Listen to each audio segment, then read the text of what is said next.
Hey, all right now. All right now. We got some new music.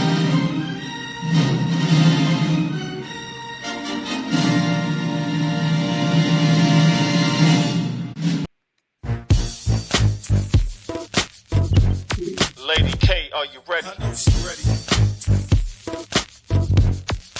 Key, are you ready? Buy you diva, let them know that you're ready. It's Thursday night, they at it again.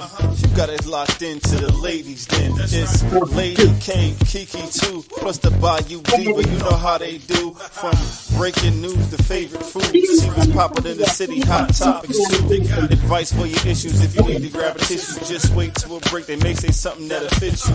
Amazing guests live on set. You can laugh to your heart's content. They appreciate the love cause it's truly a blessing. My name's Saga Boss and I approve this message. Ain't no room for hating, enjoy the entertainment. You are locked in to the ladies' den. So there's no confusion, they love what they do. You are locked in to the ladies' den. The ladies' den, Thursday nights, 7 to 9 p.m. Eastern Standard Time. Tell them Saga sent you.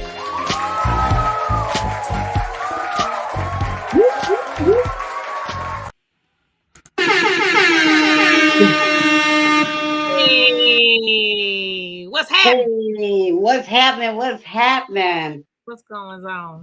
Oh, Lord. Good evening, everybody, and welcome to the Ladies' Den. Yay. It's Thursday night, and we are here for it. Yes, we are. Yes, Saga Boss. Yes, you approved the message, baby. Hey, Saga Boss in the I still got to get, yeah. Absolutely. What's happening?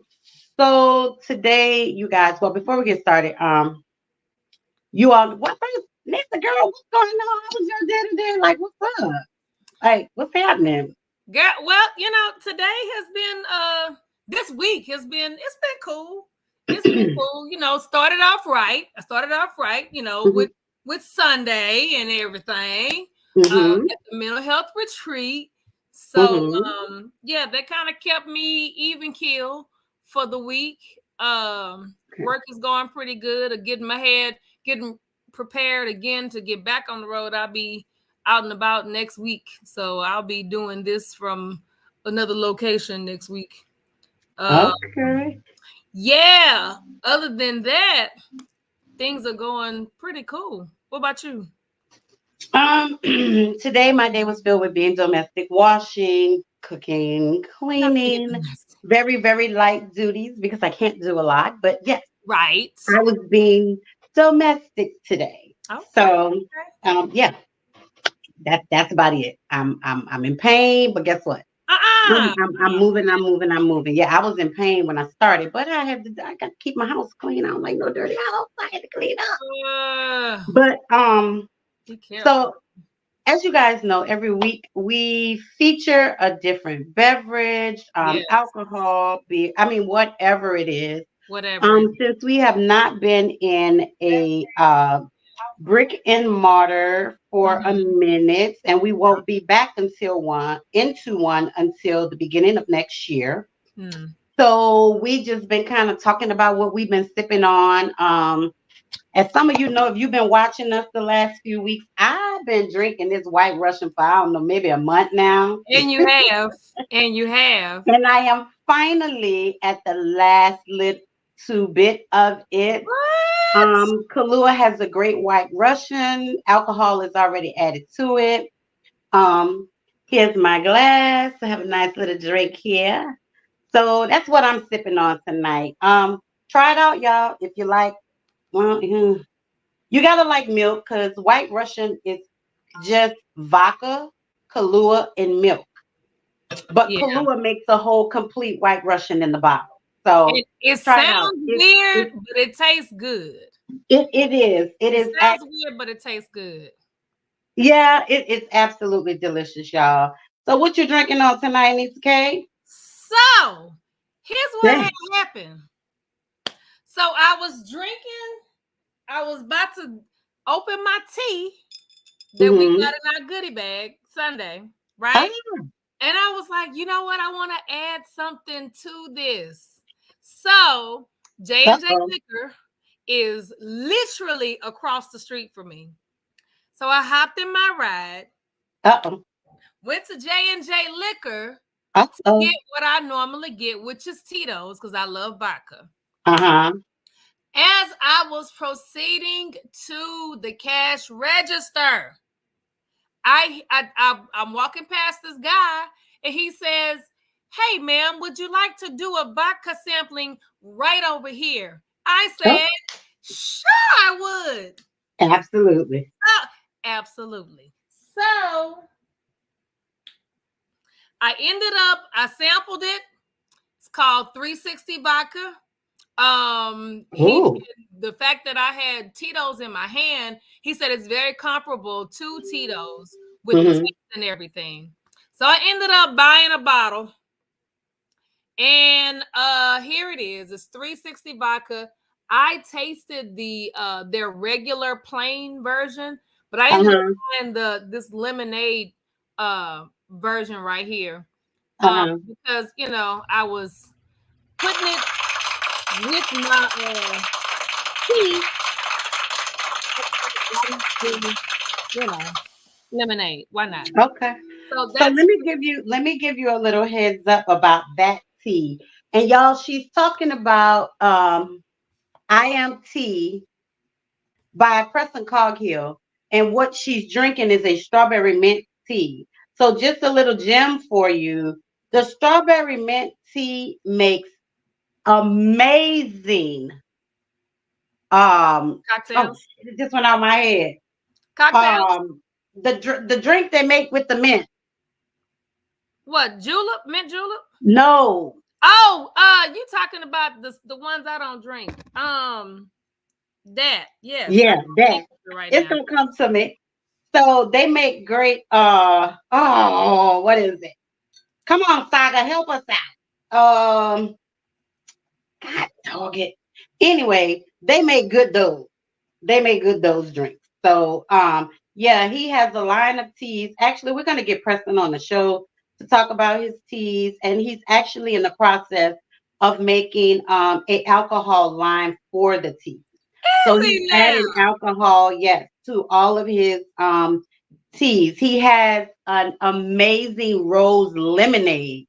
Oh, okay. That's my favorite. The strawberry mint and the rose lemonade are my favorite from him. So yes, be looking out for that. It's coming soon. Dang, what is that drink called? I can't think of it. I'm feeling so bad. I can't think of it. And we talk about it all the time. I said I can see it in my mojitos. Yeah, I'm not a fan. The strawberry mint tea makes amazing mojitos. I believe it because it already has the mint in it already. Yes, it does. It's so good. Yeah, it makes great mojitos, y'all. You gotta try it. You gotta try the tea. I think what I'm gonna do, I'm gonna raffle off like a 6-pack of his tea. You should. Around Christmas time. We're gonna do that around Christmas time. I know Tina Bridges used to do like a 12-day of Christmas thing. I don't know if she still does it. I know she didn't do it last year, but if she doesn't do it this year, then the ladies then will do it. Okay. We will do the 12 days of Christmas this year. So yeah. So she's got her tea. She done added some alcohol to it, and I got my White Russian. I got my Niraj Khan Be Distinctive special drinking mug. Okay. And my strawberry mint tea, and we is making cocktails over here. Making up cocktails. I'm coming. I'm just tagging people. I'm tagging people. And before we go into it, shouts out to I forgot to ask him if he was the owner or the manager of 360 Vodka, but Chance, the young man that was handling the sampling, I told him about our show. He said he's gonna tag it. He's still at the liquor store, I think, right now. But he said he's gonna try to tune in as he heads home, and he was gonna let his bosses know. So shouts out to 360 360 Vodka. Thank you for the vodka. I got the lemon, and the Ladies Den is always looking for sponsors. Yes, so, we are. We would love to have that conversation as we go forward in the future. Mrs. Yes. We're always looking for sponsors to sponsor their alcohol to the Ladies Den, so we can feature it. And for all the makers of the products, we would also welcome you to be a part of the show as well. So just reach out to us. And if you're interested in being on the show, you can reach out to us via Facebook at The Ladies Den or Instagram at The Ladies Den 2023, or you can subscribe or go to our YouTube channel, The Ladies Den Podcast, or you can email us at theladiesden23@gmail.com. So first of all, I want to say, at the last minute, y'all, I decided to, well, it wasn't last minute. It was something that was given to me about a year ago. And a lot of you follow me, you would see on my post that I made a post about a mental health retreat. Oh, yeah. So I hosted a mental health retreat at my home this past weekend. Yes. Which turned out to be absolutely amazing. I didn't think that I would get the response that I got, but when you're given something to do, an assignment to do from God, it is always going to turn out better than your human form would think. You better talk about it. So when God gives you an assignment to do, He's going to make sure that assignment is fulfilled, even though you don't believe it is. He knows that He's going to put in and do whatever it needs to be to do whatever He needs to do for it to be successful. Right. Mental health, you guys, oh my God, is such a big thing, especially in our Black communities, and especially for our Black women. I'm not gonna touch too much on it right now, because mental health is one of the things we're gonna discuss tonight, but also menopause is one of the things we're gonna discuss tonight, because this is International Menopause Month, right, Nisa? Yeah, it's like menopause awareness. So it's Menopause Awareness Month. So we're going to kind of touch on that a little bit. So menopause. Well, a lot of men don't want to hear menopause. They need to hear when women are experiencing menopause, we bitchy, we grouchy, and we all, hey Tammy, we're all sorts of things. But it is a part of life. Yes, it is. It is a part of life for women. And honestly, I do believe that there's such a thing called menopause, because men have this certain time when they just be getting grouchy and bitchy as well. Right? Could be. But that very well could be. So I want to just put out there, look, Tammy say, Lord, yes. I want to put out there what menopause is, okay? Menopause is a time in a woman's life when the ovarian production of estrogen, progesterone, and testosterone it declines. Right. The average age of menopause onset is 51 plus or minus several years. Menopause is medically defined as a time in which a woman ceases to menstruate for the duration of 12 months. Although the definition properly describes the event, the process can begin up to 10 years earlier and is called perimenopause. Right. And I can attest for myself, I went through perimenopause before I went through menopause. Oh, for real? And everybody's step to that is different. I went How into old were what you you? would call early menopause because I had fibroids and had to have a hysterectomy. So Oh. once you have a total hysterectomy and your uterus, your fallopian tubes, all that stuff, everything is moved Mm-hmm. out or taken out, you go into early menopause because now those things that are taken out are not producing the progesterone. Yep. Oh, excuse me, the progesterone, the estrogen, and the Yep. testosterone that your body needs. Yep. And that's what I just read. It goes into a decline. But Mm-hmm. when you have a total hysterectomy, it doesn't go into a decline. It goes away. It just You have goes none. away. Yeah. So That's that's one thing that why. that So Dr. that's Kimani talked about too.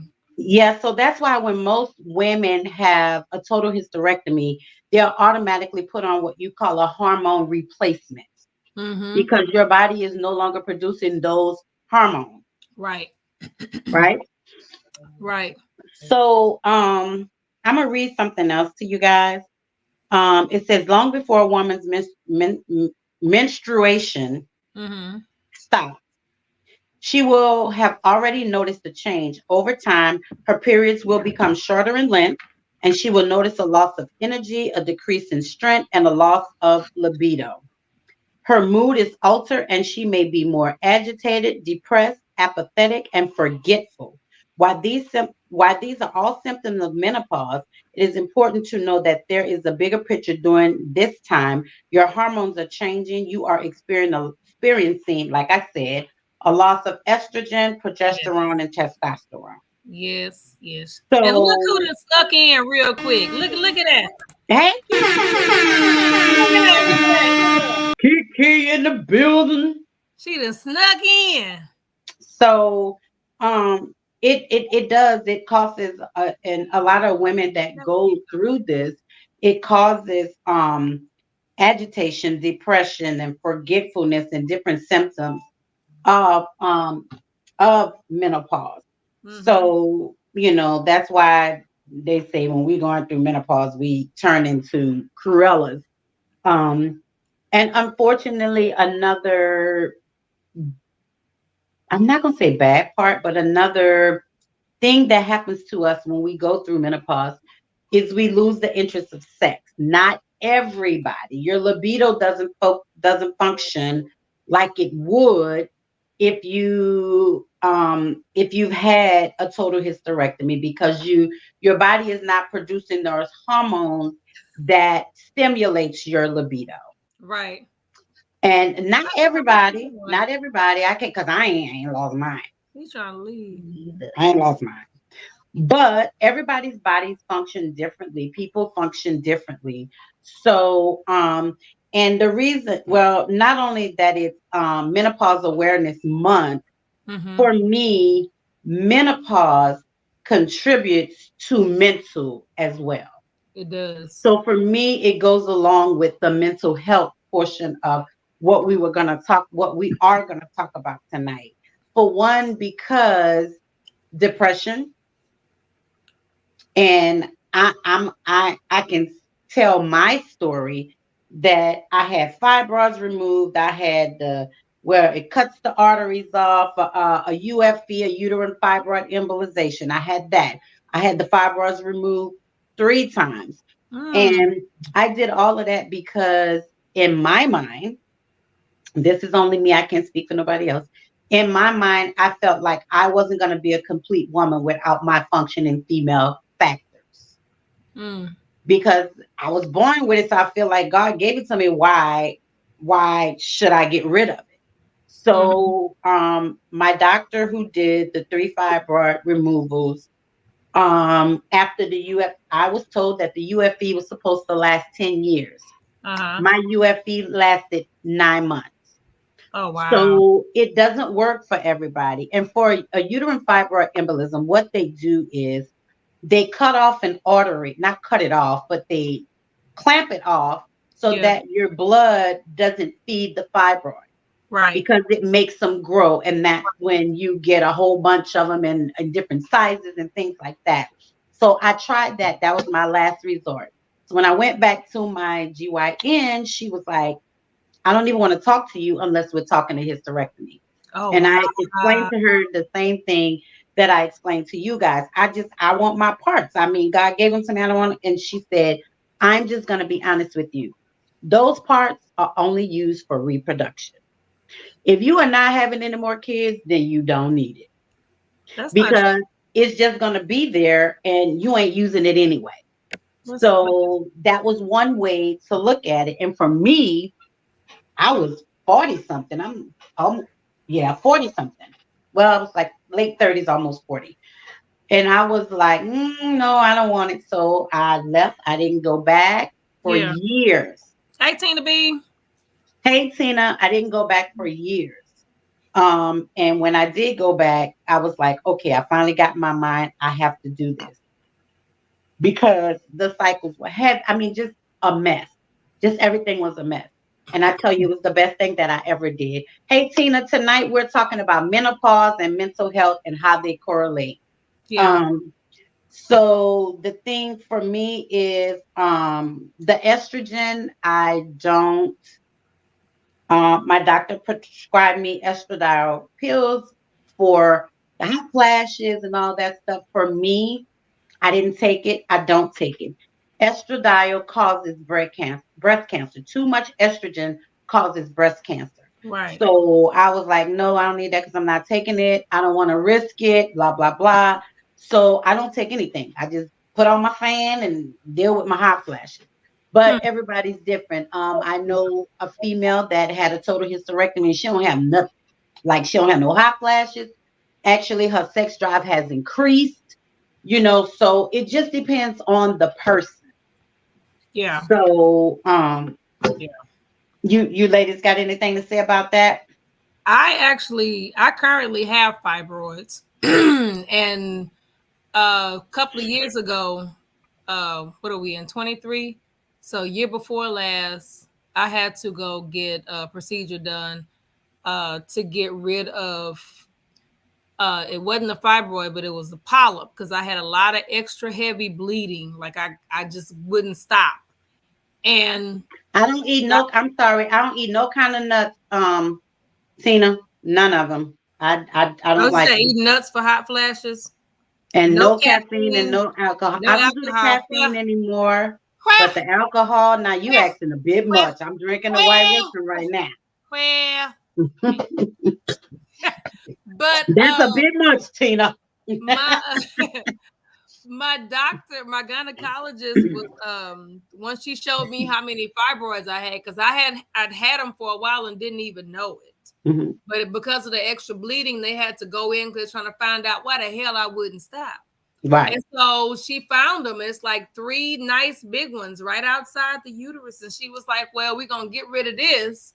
If you keep bleeding, we're going to go and we're going to figure out how to get rid of these. And she put the option up of hysterectomy.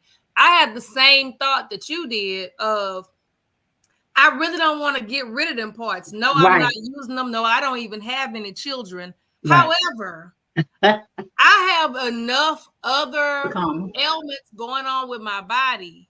And I already know, speaking to with Dr. Kiavani, I don't remember if she brought this up when she was on the show earlier this year. But when you get, like you just said, when you have a hysterectomy, get rid of everything, there's other things that even though you're not using them, and even though we might be in menopause version, it's still giving some stuff to the body that the body needs.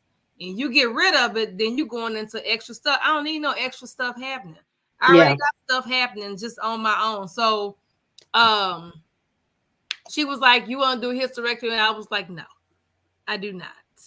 So I haven't been yet this year because of everything else that has happened this year.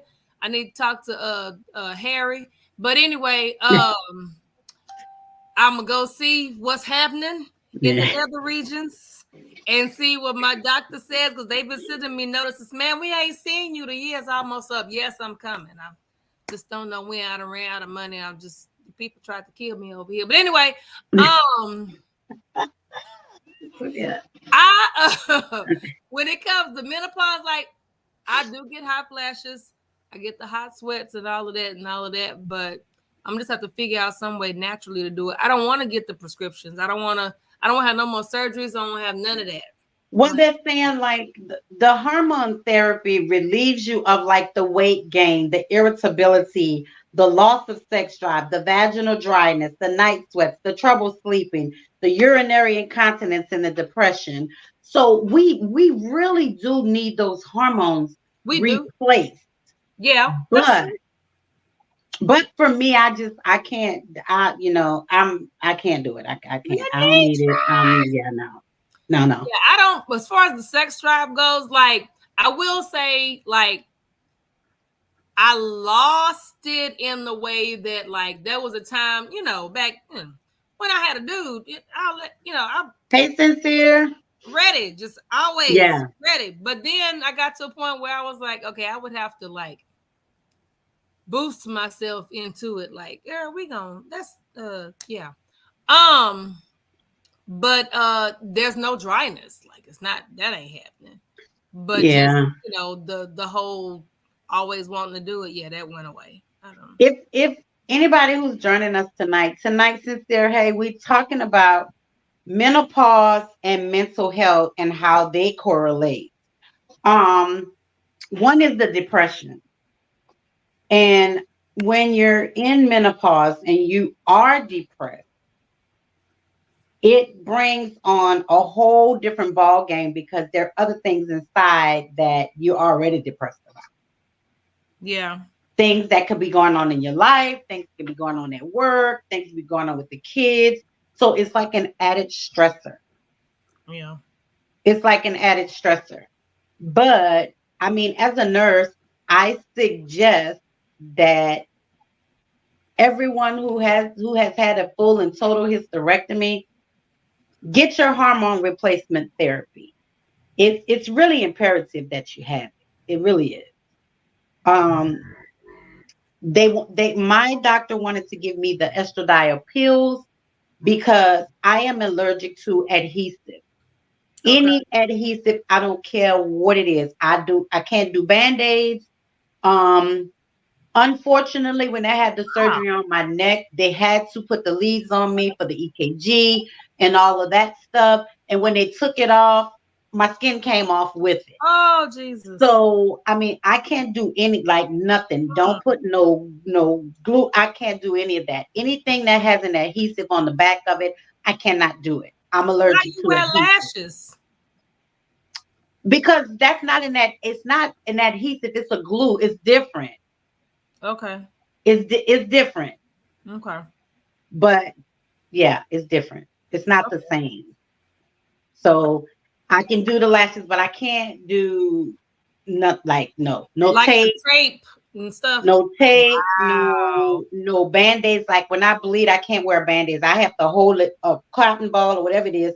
I have to hold it until I stop bleeding. Oh, wow. Or if they have to draw blood from me, they have to use Coban.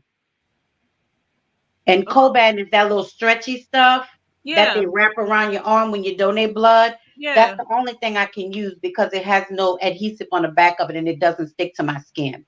Oh, wow. So, it's hard because with surgeries and things like that I can't, it just tears me up. I'm like, look like somebody just took something and just scratched all my skin up. Eventually it heals, but it is what it is. Yeah. So that's why I couldn't do the estrogen patches. Okay. So then they wanted to give me the pills and I was like, no, I don't want the pills. So yeah. But it's something that whether you have a hysterectomy or not, it's something that every woman that's walking this earth is going to go through regardless. True. It's just when you have a hysterectomy, it puts you into what we call early menopause. Yeah. And you start going through the symptoms and everything at an early stage. That's it. Yeah. That's it. See what's your experience? What's going on? My experience is, can you hear me? Yes. Oh, okay. I've actually gone through menopause already. and not don't have the night sweats, or I mean every now and then, or the flashes or stuff like that. My body may heat up, and literally my body will heat up. But this was before I even went through menopause. So every now and then I may catch a flash or two where my body just get real hot or whatever. But my experience was not bad at all. Now the emotions, yeah, and I had to get that. I had to figure out. Well, I'm an emotional person anyway, but it was a little off, or a little bit, more than normal. And I was like, what the hell is going on? Why am I crying, or why am I upset about this, or whatever the case may be. And then because I started, I think, going into premenopause around 45, 46, and I was in denial because, again, you know we get older and older, but when you hear those type words, those menopause and this, you're thinking older, you're thinking like 50, 60, or whatever the case may be. So Yeah. when my cycles had started playing games with me, and I was like, okay, what is going on? I'm checking, doing, making sure I'm not pregnant, after 40 and all this kind of stuff. And one of the doctors, where I work, because I work at an OBGYN, and she was like, you're just menopausal, it's okay. I was like, mental who? I was like, no, I'm Yeah. not. She's like, yes, you are. I was like, so it's like a denial thing. And then she Mm-hmm. say, "Oh, your eggs are just gonna dry up, and then you just gonna go through." It's like she was just being like kind of nonchalant about it, but she was being realistic and honest. And I was Right. just like, "No, I can't be going, doing all of that. I'm not, I'm in my early 40s or whatever the case may be. I lost my mother at a young age, so I don't know, Yeah. what could have happened, or what, I'm saying, what the case may have been with her. Um, so there was really nobody that I could, talk to as far as that goes. My body just gonna do what it does. As far as the sex drive and the dryness and stuff like that, never experienced that. Don't have an issue with it. So yeah, my me going through menopause was, I mean, it wasn't a bad experience. I'm gonna just put it that way, because you see people break out in cold sweats just standing there talking to you, and flashing, taking their clothes off, putting them on. And Mm-hmm. so That be me. Be me. so Lord. I know, thank God, I haven't, I didn't, or I have not experienced that. I think I've had maybe one or two like cold sweats. And again, this was like in the beginning, when I'm trying to figure out what the hell is going on with me, because I'm Mm-hmm. like, waking up and whole body is drenched. The bed is wet, the sheets are wet, and I'm like, what the Yes. hell? Oh my God. And I then, hate Well, now see, mine everything haven't going been on. that bad. No, I'm saying, but I've had one. This is like between the ages of 45 and now. I may have Okay. that has happened to me like once, or I'm that's saying, me you say you all the get time. where you get hot, your body Yes. get hit, you're like, okay, you feel this heat, and then you take your jacket or whatever the case may be, and then the body cools down. But just like I said, other than that, but I know it takes a mental toll, Yes. along with everything else that's going on, like you said earlier. So it's kind of, you can't even separate, because everything kind of flows together. When you're going Together. through, we as women, when we're going through menopause and all of these different type of things, on top of trying to maintain household, if you're doing it by yourself, if your job, your just everyday life, it's kind of hard to pinpoint what is really, what I'm saying, what's really causing it, because it's all of Mm-hmm. it. Yeah, it It's is. all of it. It is. And just to go back and let you guys know, like when myself and V, like V had a partial hysterectomy. I've had a complete. Mm. But it was crazy because on both of us, in the ultrasound on V, they saw three fibroids. Mm-hmm. On my ultrasound, they saw two, which were the size of tennis balls. Mm. So on both of us, it's crazy. When they went into V and they removed those three fibroids that they saw, She had 8 more little ones underneath those. Shut up. Oh my When they God. removed my 2, I had 6 more little ones underneath those 2. So that's where the pain really was, because I had so many. But of course, when they do that vaginal ultrasound, they only see like 1 or 2 or 3 or whatever. But when they get in there and start moving stuff, she was like, "What the world? Oh wow, yeah." So that's what happened. So this is the result of, okay, no, we just need to go and take it. You have more kids? No, well, we just need to go and take this all out. Oh wow. So and again, it just depends on the person. But for me, I just felt like I wouldn't be whole again, because a part of me is being removed. Right. And it's mine. He gave it to me. I'm supposed to have it, or he wouldn't have put it in there. Right. But of course, like she said, it was only then in there for one reason, and that's for you to reproduce. Right? So it plays on a lot of women's mental. It sends them into a depression stage, and then they become like very depressed, and then it gives them that opportunity to think about everything else that's going on, Yeah. and not just about that, because the hormones that they need and not getting is causing them to feel a certain type of way, right? So now menopause is really not a lot to talk about. So now we're gonna jump into the mental health part of it. So, like I said in the beginning, the mental health retreat that I did this weekend was an absolute success. And I thank all of you ladies who attended. I thank all of you ladies for sharing your stories and willing to take the journey of healing. So, again, with mental health, okay. And the reason why I had the mental health retreat set up like it was, because we have to start with our childhood. Because a lot of us, we have childhood traumas and things that have happened to us in our childhood that we have brought into our adulthood, and it's hindering us from certain things, from doing certain things, achieving certain things, seeing certain things, and just being a part of certain things, because we feel a certain type of way.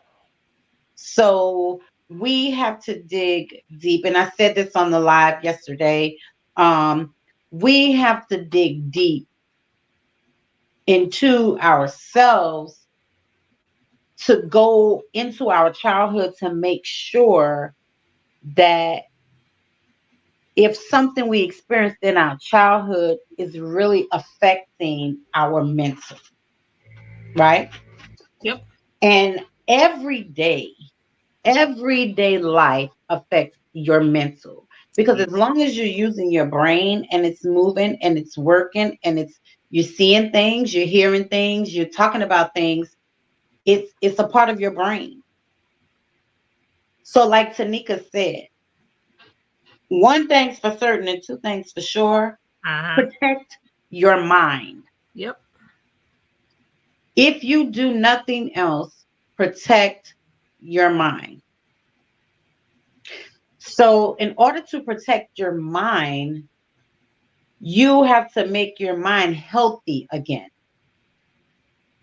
And in order to do that, you have to tap into what's really going on in your mind. Yep. And in your heart, and everything that comes together. Because whatever in your heart, it got something to do with your mind.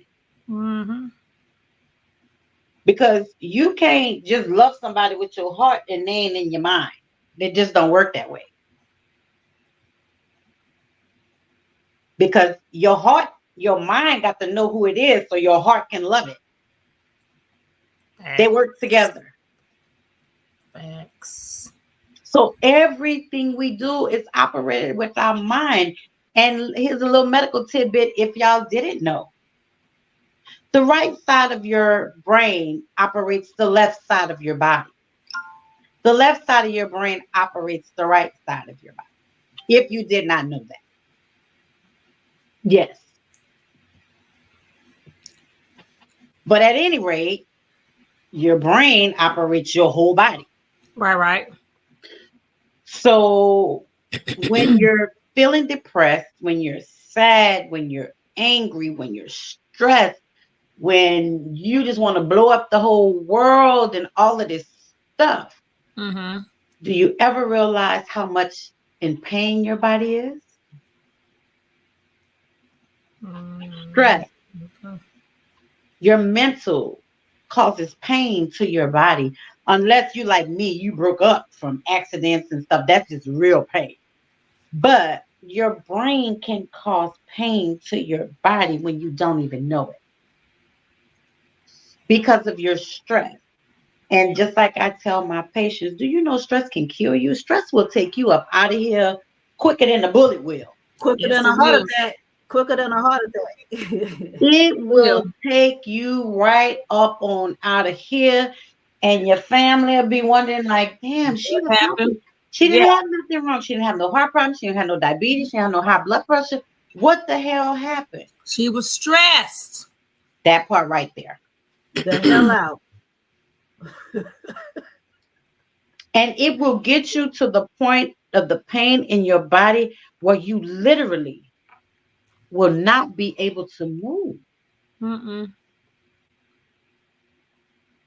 And a person who doesn't know this will think, oh, Lord, I'm hurting, so here goes something else.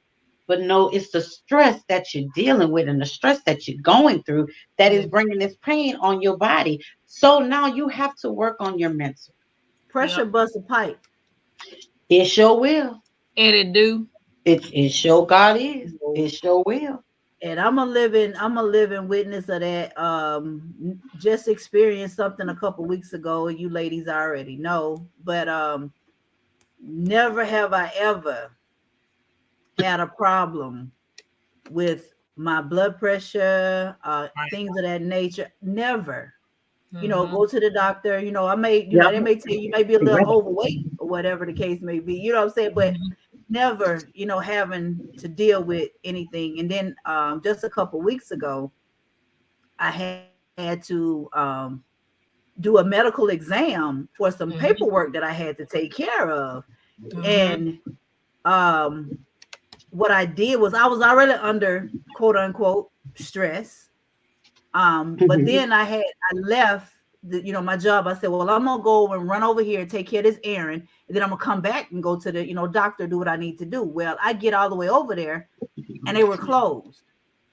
And it stated in when I checked it online, it said open. But I'm driving, I'm rushing trying to get there so I can get back, and the thing said closed. So that on top of everything else I was already going through sent me in a total wave. So when I got there, just sitting there talking to the lady, and she had to take my blood pressure, and she looked at me, I looked at her, and she said, are you okay? I said, yeah, I'm fine. I'm okay. She was like, no, you're not. She said, I need you to calm down. I said, I'm sitting there, I am calm. When she took my blood pressure the first time, and that thing read 157 over 100 or something, and she looked at me, she said, huh? She said, yeah, I'm gonna need you to calm down. I was like, okay. I said, well, she said, those numbers, she said, them stroke numbers. Yes, they are.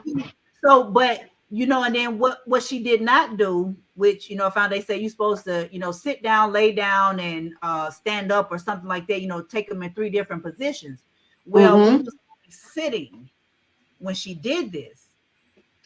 So she took it the first time, one arm, she took it in the second arm, and it was still high as giraffe, like y'all heard me say.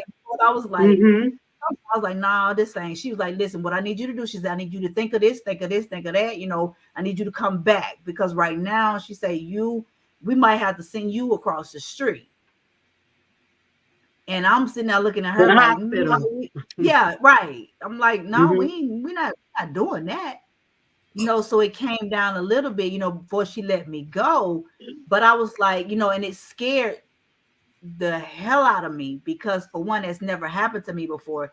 And then everybody asking me, what blood pressure type of medicine are you on? What type of pills you taking? What you this? I was like, none.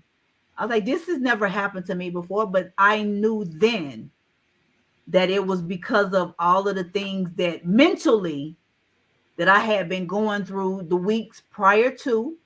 Yeah. And then me having to do that drive, that rush drive, it just set it over. That was the straw that broke the camel's back.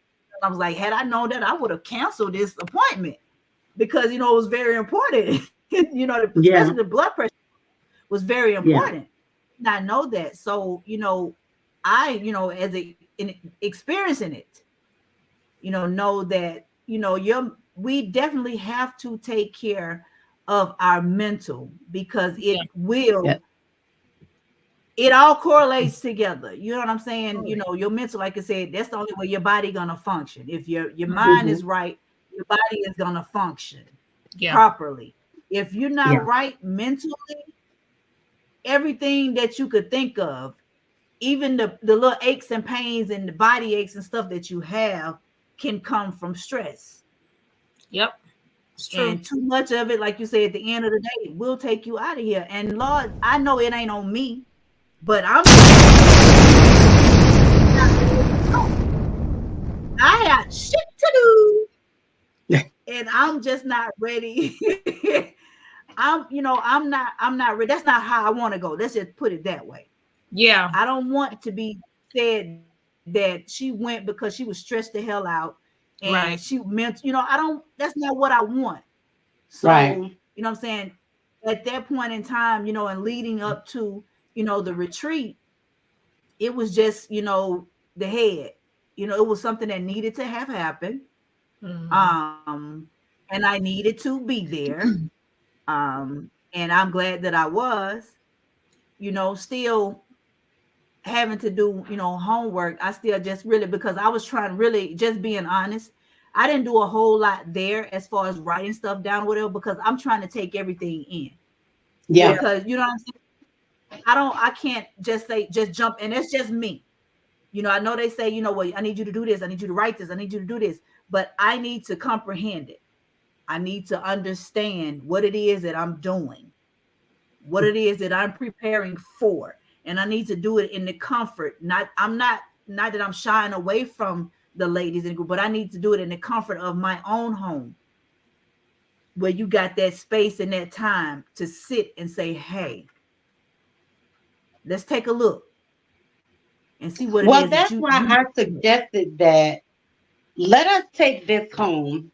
Yeah. Let us work on it and we come back together, because when you're in private, you really have more time to think about your feelings and how you want to express things.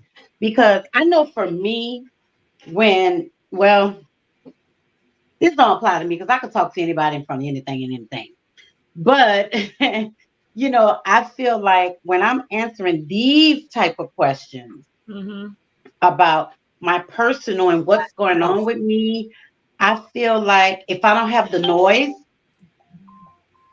and it wasn't bad noise, but if I don't have the outside noise and everybody's talking about what they got and this, I would rather be home and quiet where I can read these questions, think about them, and answer them the way that I feel like I want to answer them. Right? And don't feel under pressure. You don't feel pressure.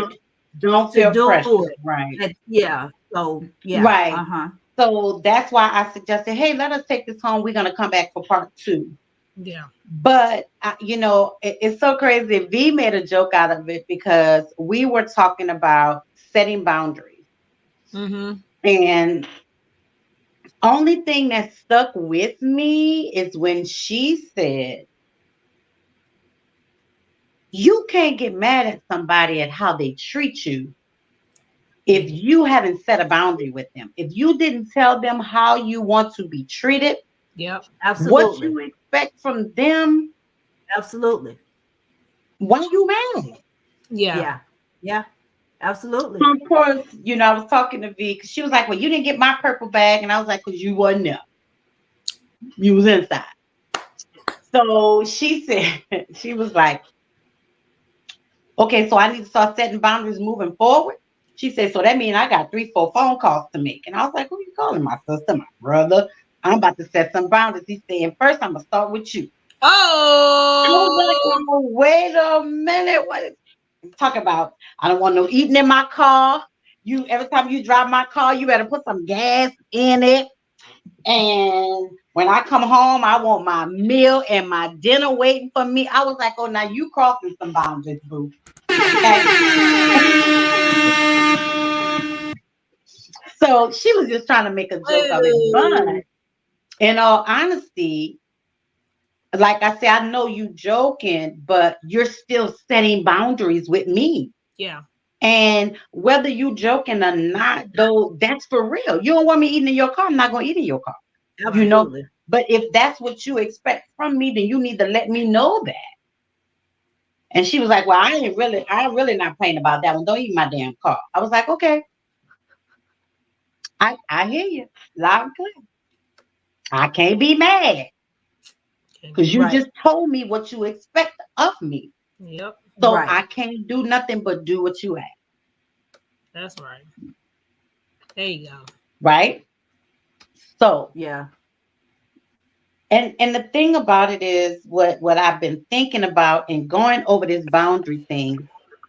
When you don't set boundaries with someone and they talk to you and they treat you a certain way, it affects your mental, It Of does. right? course. Yeah.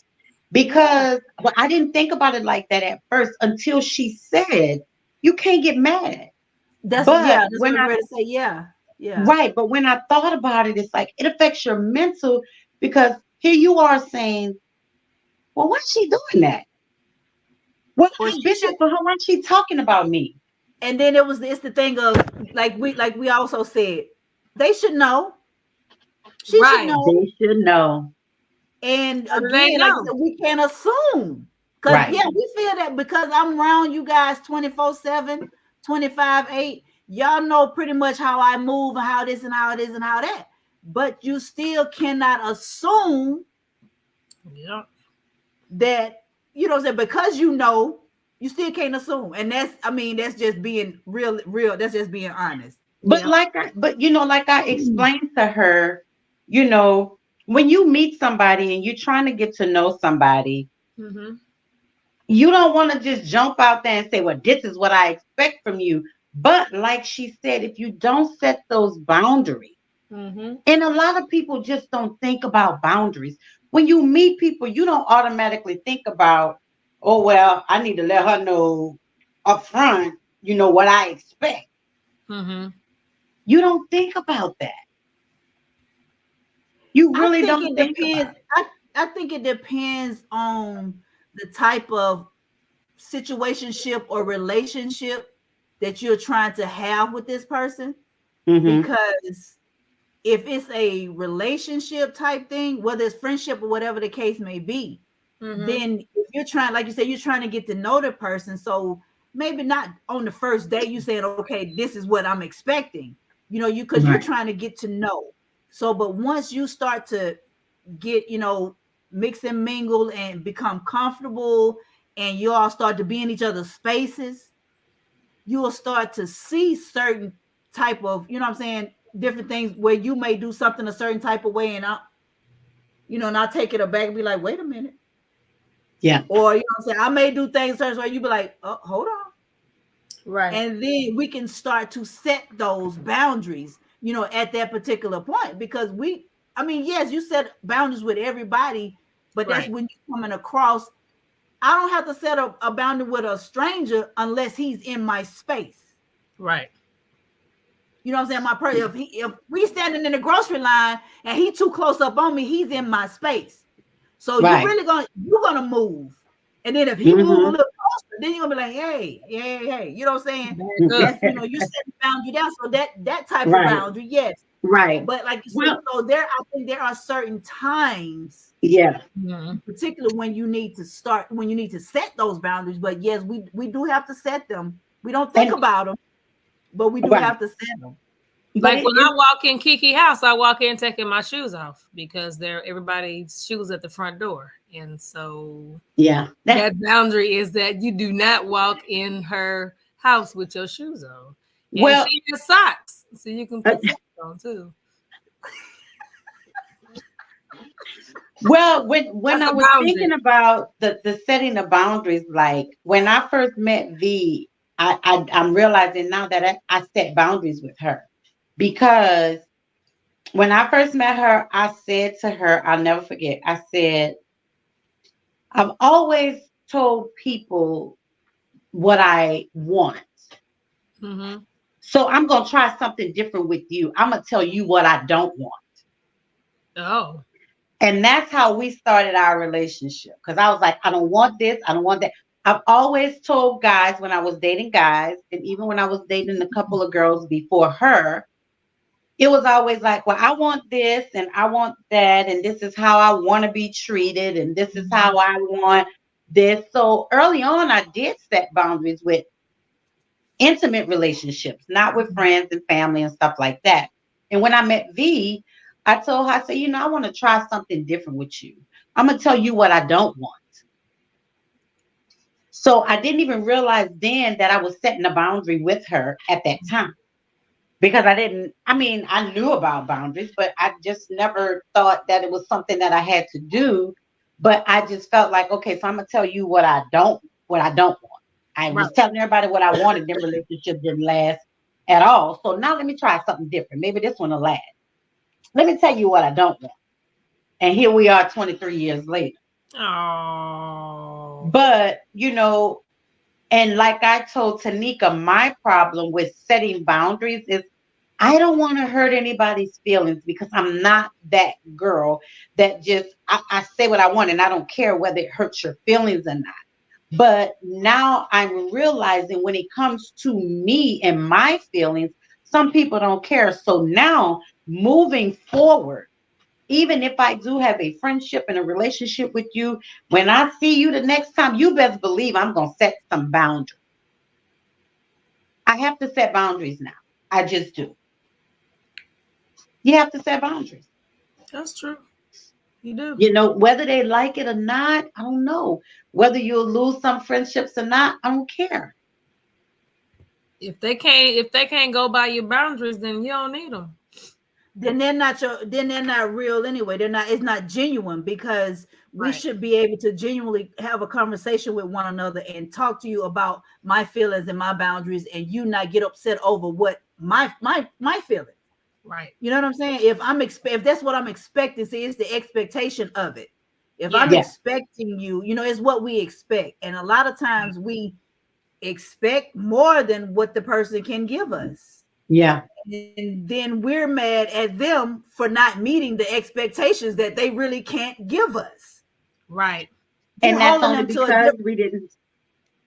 We're holding them to a different level of expectations that this is ours.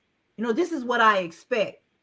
I mean, and it's got to be realistic though. We got to make sure that it is realistic. You know what I'm saying?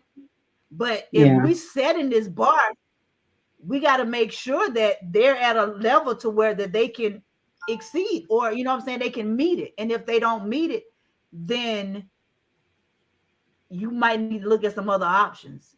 Maybe we might be better off this way instead of this way. So here's my thing. For people that are just joining in, we're talking about mental health and we're talking about setting boundaries. Setting boundaries. I never thought to set boundaries with people because I felt like you should know. If you know me, you should know.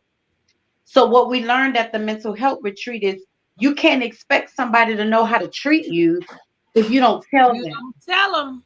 So you have to set boundaries. You have to say, this is how you want to be treated. This is what you bring to the relationship. This is what you're going to do. This is what you're not going to do.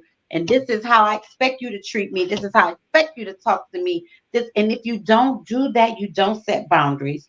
That's right. So if somebody's talking about you, if somebody does you something, If somebody said something to you that you don't like, hi Natalie, hey Natalie, you cannot be mad with them because you didn't set a boundary. didn't set a boundary. Like Father Not MC drinking said, alcohol, but I'm treat them drinking it. like they want to be treated. Tea.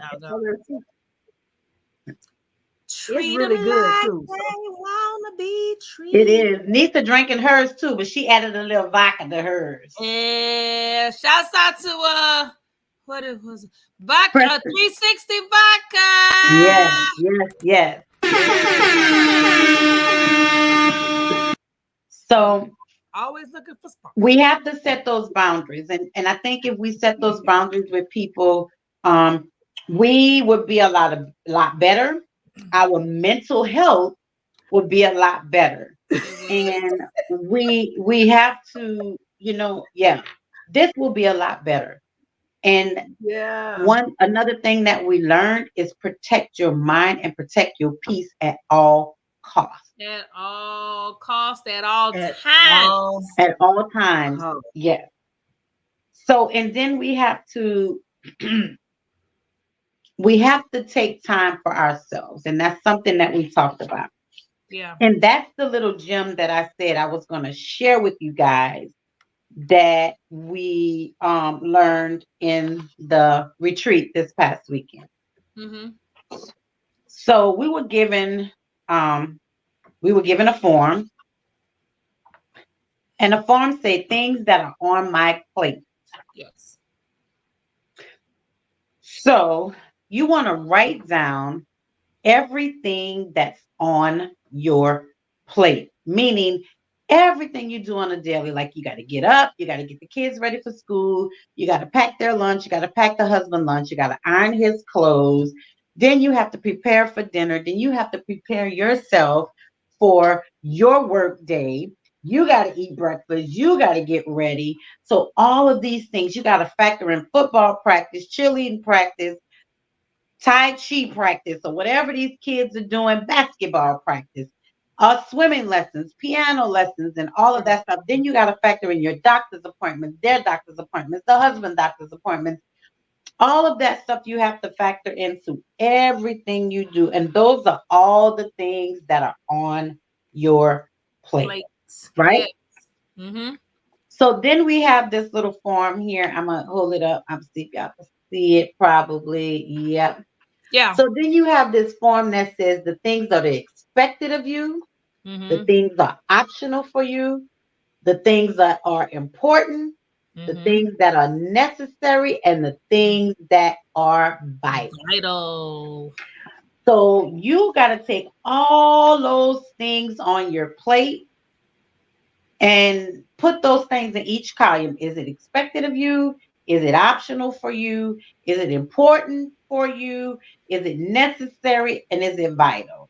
And I'm going to give you the definition of each one. Expected is to consider bound in duty or obligated. Optional means available to be chosen but not obligatory. Important is of great significance or value, likely to have profound effect on success, survival, or well-being. Necessary, required to be done, achieve the present, needed, essential.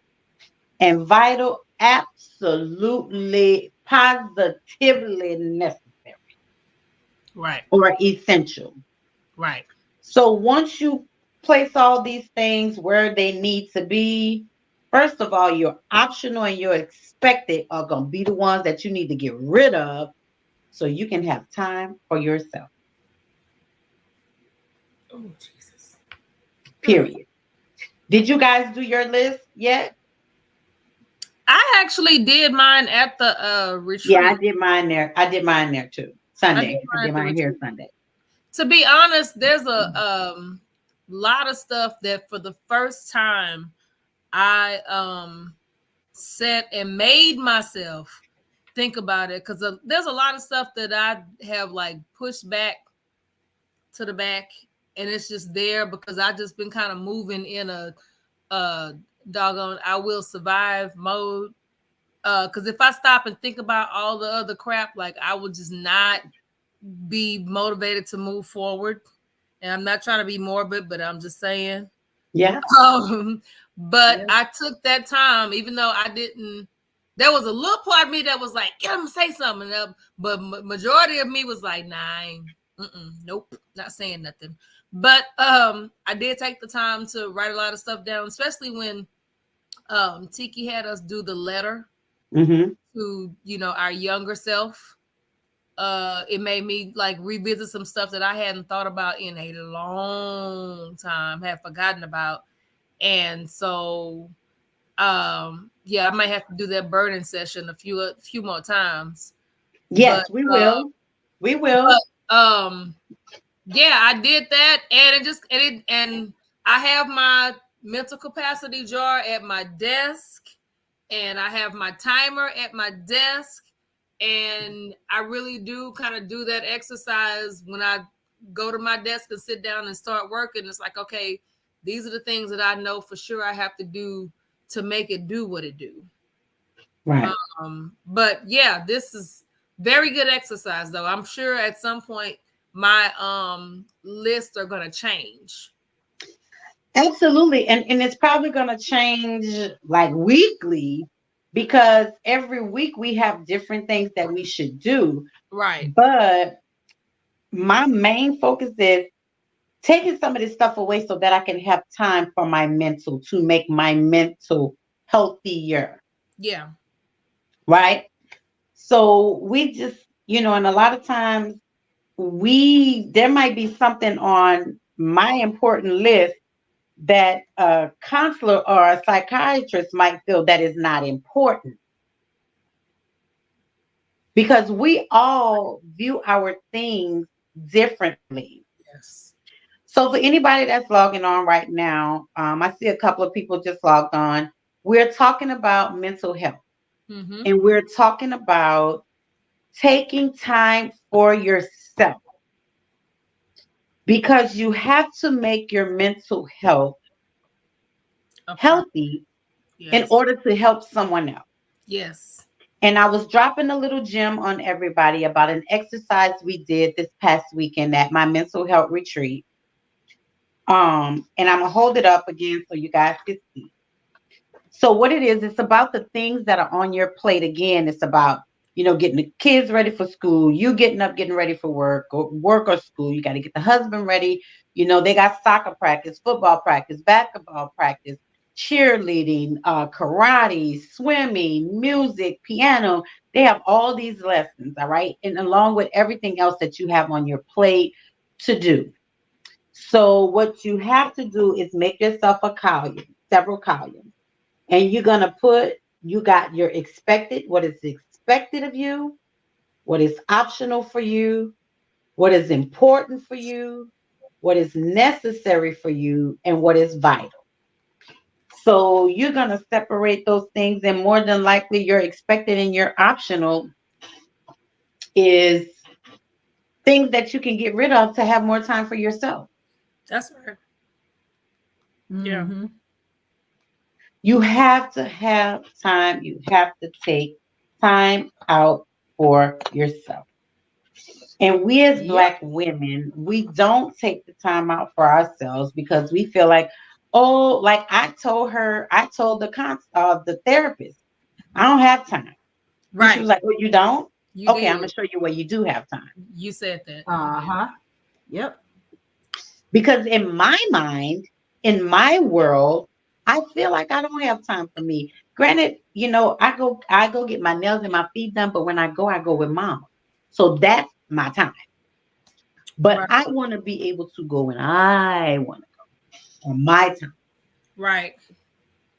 So if you don't make time to make your mental health healthy, you can't be there for your kids or your husband or your mama, your sister, your brother. You can't be there for those or people yourself. if you're or yourself. Yeah, for nobody. Or really yourself. You're right. Yourself.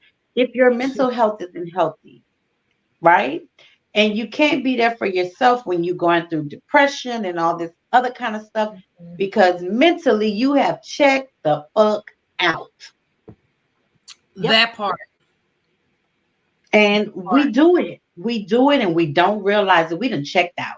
We got so much going on in our mind. We're trying to figure out, we got bills, we got the kids, we got to go to work, and we got church, and we got to, we got to take the kids to this practice, and we got this rehearsal, and we got plays, and we got fashion shows, and we got, galas and proms, and we got to go to the grocery store, we got to cook, we got to we got to do all this stuff in our mind. Yeah. And then, so you know what? We're on a brain overload. So then your mental is like, look, your brain is like, look, nigga, you got too much shit. I'm about to tap out on you. Right. Okay? We about to go let out. And then that's when we hit that stage of depression. What? That's what I tell you.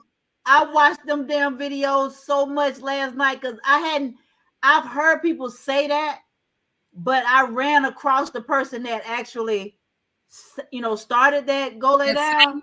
That sings it, yeah. Yeah. Oh, and yeah. Then started watching, and I was like, oh my God. And then the people.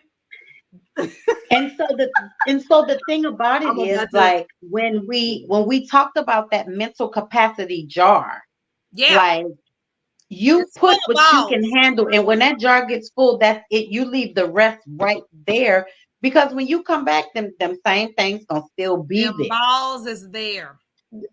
But y'all, you have to protect your mental health. You just have to protect your mental, y'all. You do. I'm telling you.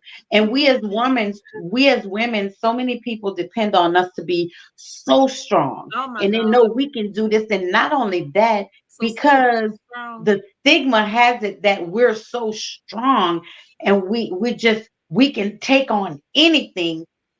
We have grown to believe that. And we have grown to live our lives like that. We feel like, I got this. And I'm gonna tell you, I'm one of them. I'm one of them. Walk around with the cape on. We do. Captain Saberho. Yeah. We do. And soon as we jump off, and listen, we walk around with that cape on like Captain Saberho. As soon as we take that leap off the building, we crash. Oh my God. What?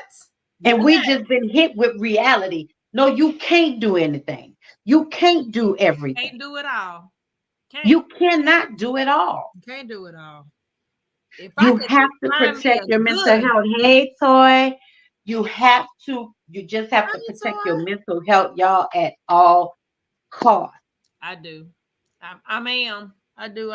And believe me, until this retreat, I wasn't doing it, because somebody make me mad or somebody do something, I'm ready to pop off. I'm ready to pop off. But now I have to understand, if I didn't set a boundary with that person, I can't get mad with them. Now I gotta stop. Now, see, right now, what I really don't like is now I gotta stop popping off. I gotta stop popping off at people because I didn't set a boundary with them.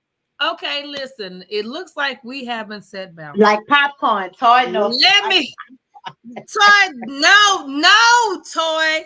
No, she's saying she's known that's how I would pop off, like popcorn. Okay. So we have to. I can't do that no more because I didn't set no boundaries with none of my friends. Well, none of my family. I haven't set the boundary. When they do something that's against what you are dealing with, you have to get with them right then and just literally do a whole. Used to be, listen, it looks like we haven't set this boundary. Let me let you know that from this point on, we will not be doing A, B, C, whatever they just did. If that's how you operating, then we can't communicate effectively. And I'm gonna walk away. And then you walk away. That's it. And they gonna be standing there looking at you like, the fuck wrong with this? No, yeah. That's it. Not doing it. Because they're so used to, first of all, they're used to you popping off, being popcorn. Or even not even popping off, but they're used to saying what they want to say, and then you pop off. But even them, they're not even understanding that they didn't set a boundary with me either. Yeah. So I say she too damn nice. I'm with you. But it wasn't for that boundary. Wasn't for them. It was for you. For you. They're not gonna set your boundary for you. For them. Yeah. They're not going to set a right. boundary for them. Yeah. No. But I'm saying for them as well, they didn't set a boundary either. Yeah. No, I'm not saying the boundary that I need to set is for them. It's for me. Yeah. But what I'm No, saying is, I at know. the same token, they haven't set a boundary either. But I'm right. But what I'm saying will. is, with that situation, Yeah. if you know that you needed to set a boundary with me, that's not for me. You know what I'm saying? I'm not finna set one because it ain't even about me. Right. You know what I'm saying? At this particular case, it ain't even about me. It's about, it's about you. And then Right. that will make me, but that will make me look at it and say, well, damn, okay, if she's setting boundaries, hell, I need to set some too. Set some too, yeah. And then, so you make the other person think to say, well, you know what? You're absolutely right. And because you want it done X, Y, and Z, this is what I expect. Now, that's for grown folk. Right. That's for grown folks. That's for grown folks. Everybody not going to be grown about the situation. Some people going to throw their nose up, throw the fingers up, and F you and, walk off. You got an attitude. But hey, better than everybody else. Around here setting boundaries and but shit. That's them. As they said, that's a you problem. That ain't on me. Right. That's a you problem.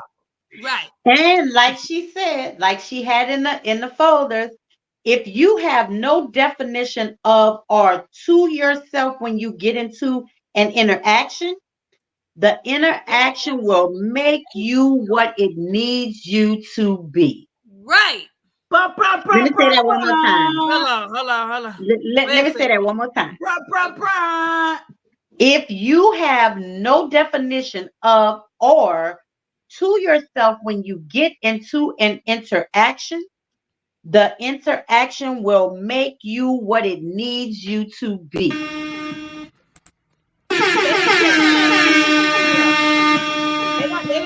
See, that right there has to be literally slowed down and dissected, because that's a word in it. I mean, you can just say that right there and just leave it alone. That's shouting music right there. That's a word right there. But like I said, that has to be literally dissected. People need to really understand those words and what was just said. They didn't hear that. Okay. If you have no definition, we have to repeat it to ourselves as well to say what now? Absolutely. We got to do what? In order to do what? To do what? Yeah. Right. That's a word. Yeah, that's a word. And that means because you haven't set those boundaries, so you don't have no definition of what you're doing in this interaction. So guess what? Now it's about to make you into what it needs to be.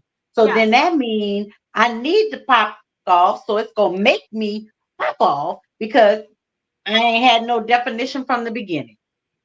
That's exactly what it's saying. When people say what's understood needs not to be explained. Well, if you didn't explain, if I didn't understand it, you know what I'm saying? I didn't get no understanding out of it. You might want to explain it. Just one time. And understanding what you are being told instead of just listening. That too. Yeah. That too. Yeah. But see, my fear, well, not really so much of a fear, but I feel like after you've been in friendships and relationships with people over 15, 20 years, 5, 10 years, and now you want to come back and set some boundaries, it's going to be hard for a lot of people to understand that. They not your people if they don't understand it. They're not your people. It's called growth. Yeah. And regardless of how long it took you to grow, right. That's what it is. I can't let you keep treating me crazy. Yeah, some people are. I don't get this is, and I was thinking about this the other day. Regardless of how long the season is, some people are just that. Whether it was a 15-year season, a 30-year season, a 5-month season, it don't matter. Some people were put in your life temporarily for that season, and you had to learn. It was a growth. Yes. Yeah. I had a 30-year season that ended and a 15-year season that ended. And if you paid me to tell you why it ended, I could not do it. But guess what? It had to be, there was some growth. Somebody didn't, somebody was stagnant and somebody, you know what I'm saying? You just couldn't go. Yeah. They just could not, they were done with that journey. It was time for them to tear off. You know what I'm saying? So it's a lesson learned. It's a hard pill to swallow, but guess what? It was what it was. And because we are who we are, we love hard. You know what I'm saying? If I'm gonna give you me. I'm gonna give you me. And once you've hurt me, that's it's hard because I know I loved you with all of me. Right. And this, whatever the type of relationship it is, I'm gonna love you with all. I'm gonna give you all of me. Yeah. Once you've damaged that, hey, listen, we can be cordial. Right. I can pass by you, but that spoon, that handle on that spoon so long you can't even see it because you've hurt me. Yeah. You've hurt me. So regardless, like you said, we thought we set boundaries because we thought we knew each other because we lasted so long. Because it's been so long. Yeah. Been so long. But then that one time that you do something, Quana, that you don't do something, Quana, for that person, the one time you say what's on your mind or in your heart, the one time you try to set that boundary with this person, now she's looking like, who is this? That's a problem. Oh, now she being funny. Now she acting brand new. Yeah. Pull her out the plastic. She popping out the plastic. But no, that's growth. And like you said, this plastic. But like you said, like we're saying, even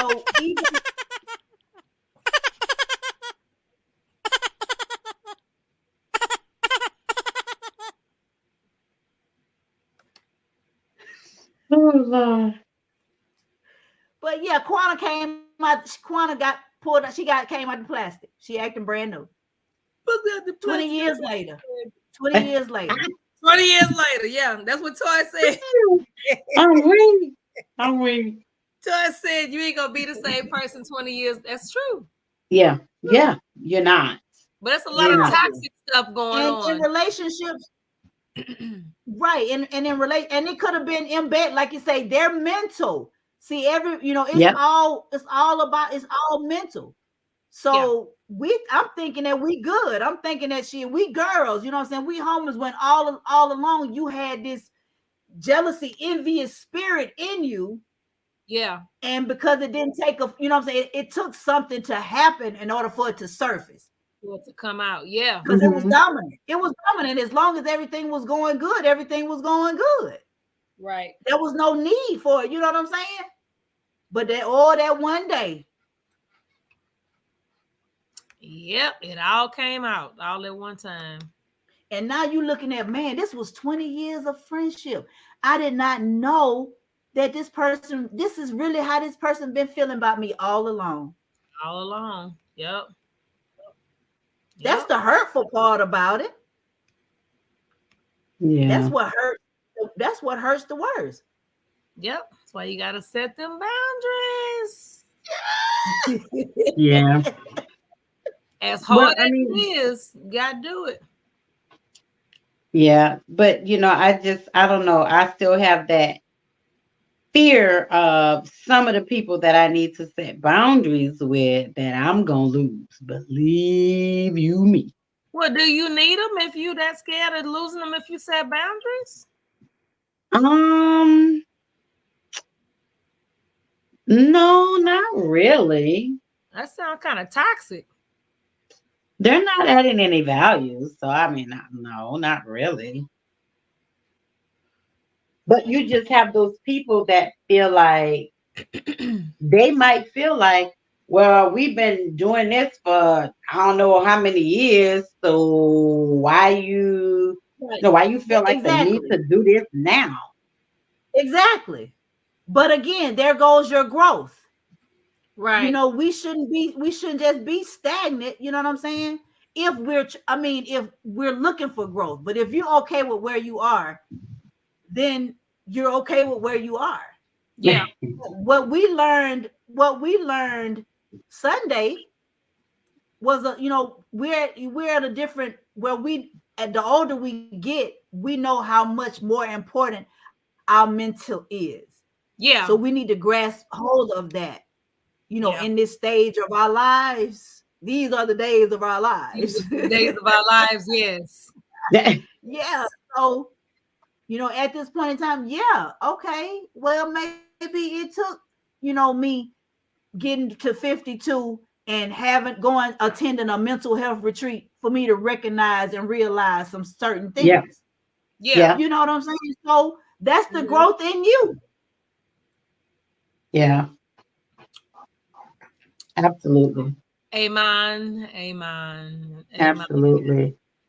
It's just I think, and I wish I could help everybody in this world, because I know we all got to start from the beginning.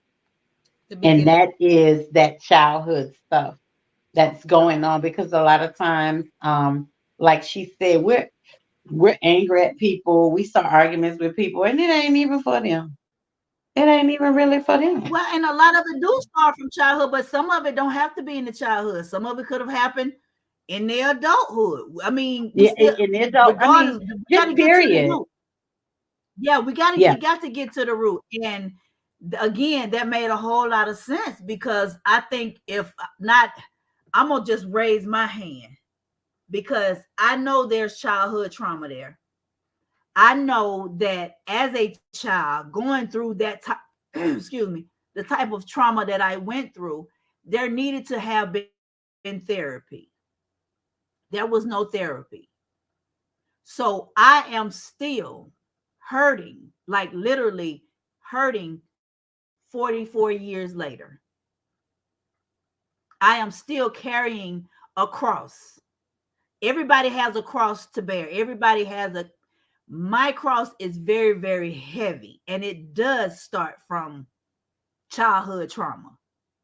And no, I have not. And I mean, I'm in the process of doing that, like right now, finding somebody to talk to, because it's deep. It's very, Hmm. very deep. Yeah. And it does have an effect on your young adulthood, your adulthood, and things that you go through. And Yeah. we really don't know it until, as we say, those triggers. Yeah. See, all of that, when somebody, trigger it, and then you looking like, well, damn, why she coming out of bag? No, it's there. You know what I'm saying? But it was a trigger. It was Yeah. something was said, something was done that triggered that memory, and you Yeah. about to get it. You are about to get you it. you about to get it. You're about to get it. Yeah. And I'm hey, And that's another thing that, while we're going through this process of healing, we will also learn and talk about our triggers. Like, you have to know what triggers you. You have to know. So, because once you know what triggers you, you want to try to stay away from those things that trigger you.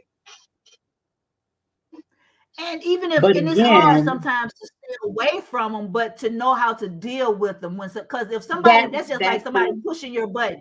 If somebody yeah, knows the button to push with you, guess what they're gonna do? they're gonna push it. They're gonna poke the bear. They're gonna poke the bear. And that's what I tell them. Please don't poke the bear. She's Yeah. hibernating for a reason.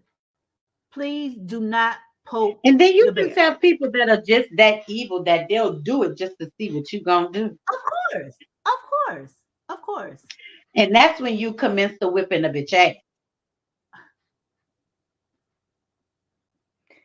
Watch your triggers.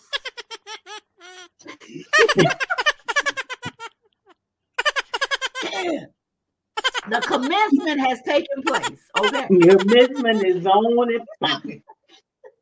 Because if they purposely do it, See, then I ain't got no hold back. There you go. There you go. There you go. Yes.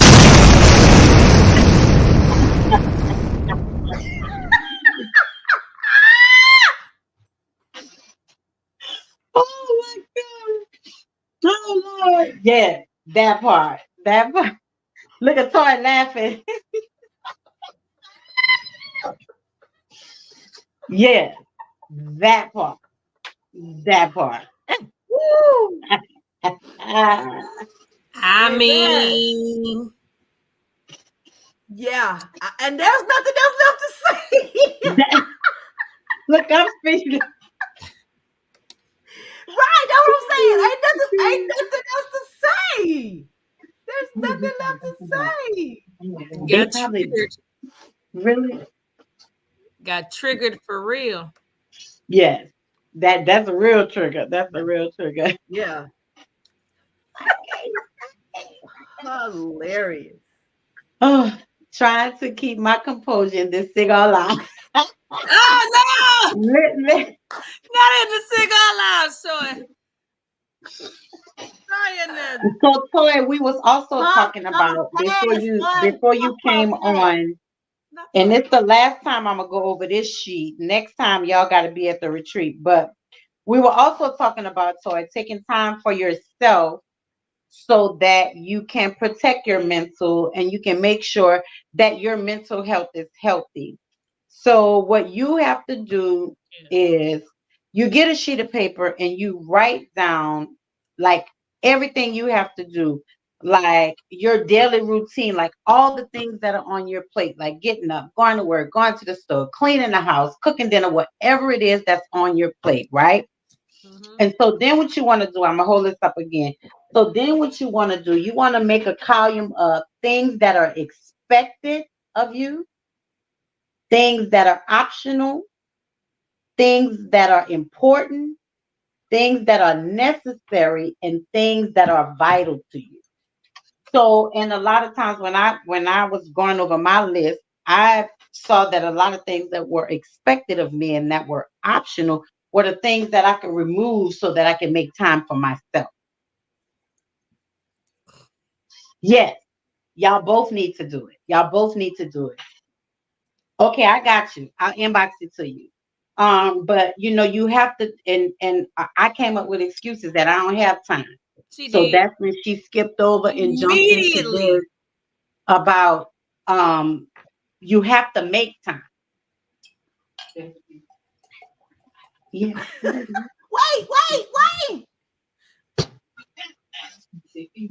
Yes, earlier.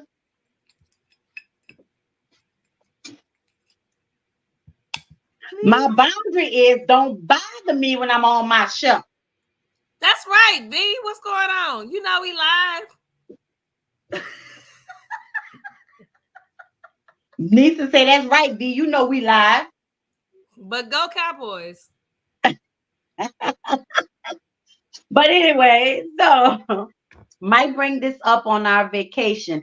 Yes, I mean, Oh yeah. yes, you might need to because this is one of the reasons why we feel like we don't have time for ourselves because we got this big list of stuff we need to do or we feel like we have to do, but some of the things are optional. You Yeah. don't have to like me. I don't have to be a part of a damn fashion show.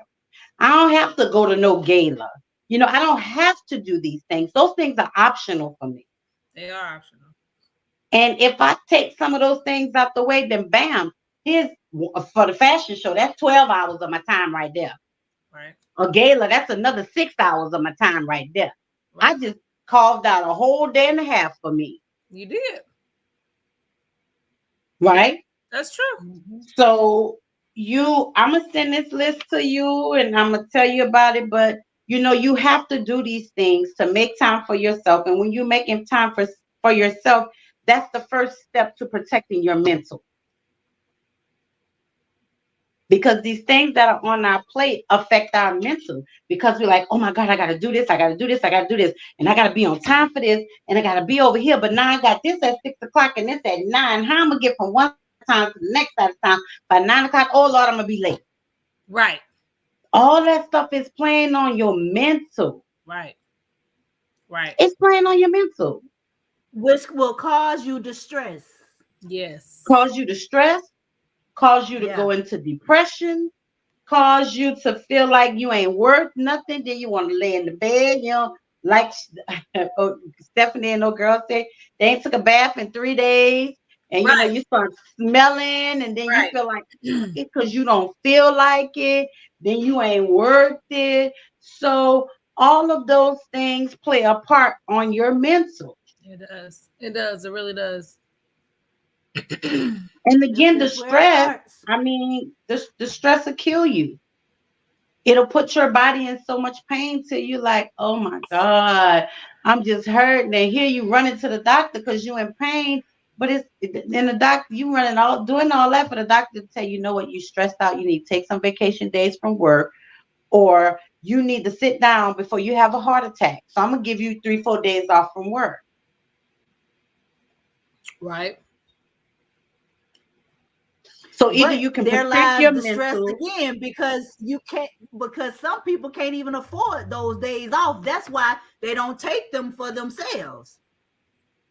You see what I'm saying? So but if you don't take the days off, if you don't take the days off for work for yourself, you still need to go over that list, because some of those things you're doing are optional, and some of those things that are expected of you. But I'm saying, what I'm saying is, I mean, like you say, to go to the doctor and for the doctor to tell you, yes, you know, you stressed, you need to take, you know, some time to yourself. You need to take some time off. But you have then you have the people that's sitting there thinking about, well, if I take these days off, if you don't have no coverage, no PTO or no sick time, whatever, you're not gonna get paid for those days, and then you're still gonna stress and you're gonna worry because bills, they're gonna keep coming. Yep. Yeah. So all of that, it just plays a part, and it's a domino effect. We know we need it. We can sit here and tell each other all day long we need to take some time for ourselves. But like you said, I don't have the time, which we have to make it. But the first thing you said was, I don't have time to do that. I don't have time for myself. And it's just like we saying, okay, if I don't have PTO,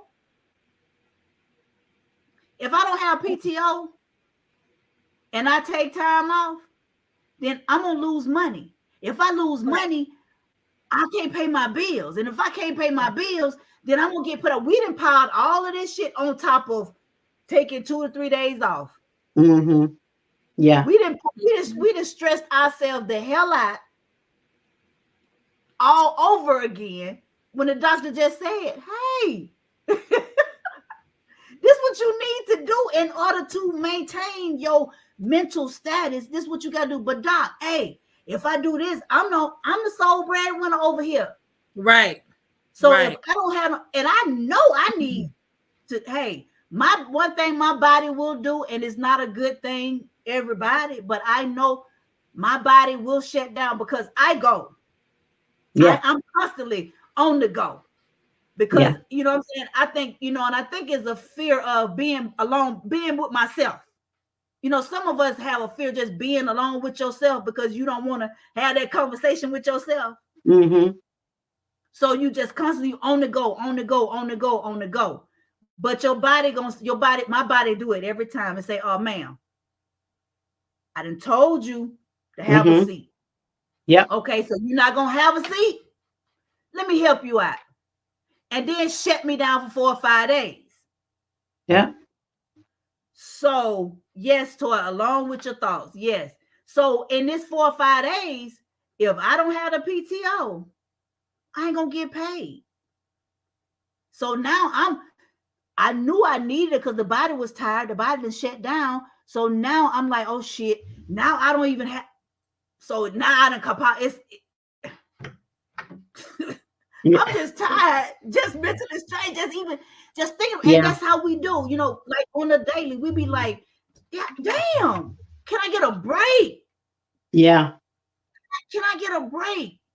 I'm single household. You got people with you got 2 incomes, and it's still over with me Okay, I'm stopping because I'm stressing.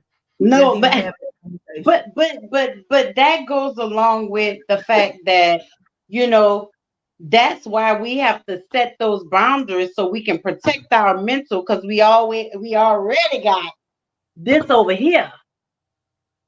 So when you set the boundaries, you protect your mental, and then when you got this over here, you ain't stressing too much because you done already set some boundaries. And you be like, you know what? I got other shit to deal with. I ain't dealing with that today. That's right. That's Hey, right. wait, open the jar. Open your jar. Bloop. That's what I Yep. ain't dealing with today. Right. Are you turn that hourglass over? I need 5 minutes. I just need five. Give me these. Uh. Mm-mm. Yep. No, we're not doing that. Mm-mm. Mm-mm. There you go. There you go. You gonna respect them 5 minutes. You, You gonna respect them 5 minutes.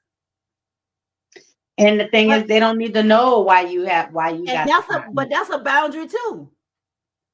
That's a boundary too. Because Now I within the didn't midst think of that, about it like that. within the midst of that, even like you say, within ourselves or with somebody else, be like, you know what? Hey, hold on.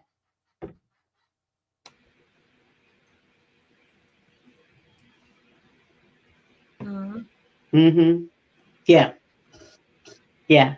Yeah. And of course, you're gonna Because get what's that? you're Why you protect and need? What you you're protecting doing? this. You still, and within them 5 minutes, you're still protecting this thing right here.